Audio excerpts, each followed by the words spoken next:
অন্ধের মতন সেখানে থাকলে চলবে না, আমাকে ফার্দার স্টেপ নিতে হবে। কারণ এই রিলেশনশিপটা রিয়েলি টক্সিক, এই রিলেশনশিপটা ভালো চলছে না এবং আমাকে কিন্তু এই রিলেশনশিপ খারাপ অবস্থাতেই বেঁধে রেখেছে, মানে খারাপ ভাবে বেঁধে রেখেছে এবং ওই অবস্থা থেকে আমি কিছুতেই বেরোতে পারছি না।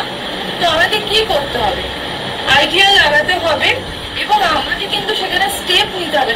দেখো তেরো কত সুন্দর ভাবে আমাদের সিচুয়েশন গুলোকে এত ভালোভাবে গাইডেন্স আমাদেরকে দিয়ে দেয় এবং বলে দেয়।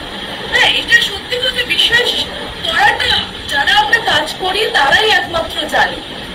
আমাদের কি করতে হবে? এবার আমাকে বুদ্ধি করতে হবে, নিজের কথা ভাবতে হবে এবং ওই সিচুয়েশন থেকে আমাকে বেরোতে হবে, লিটারেলি পালাতে হবে।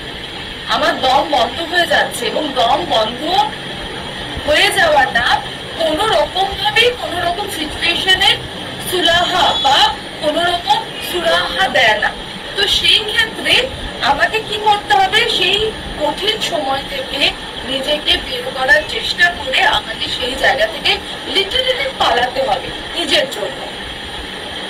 এবং এই মুহূর্তে বোঝাচ্ছে যে অনেক বেশি ভাবে ইমোশনকে ক্ষত করে দেওয়া হয়েছে, ইমোশনকে বা নিজের লাভ লাইফকে চূড়ান্ত ভাবে ক্ষত করে দেওয়ার পরে এখন আমাকে ইকোনমিক দিক থেকে স্টেডি হতে হবে।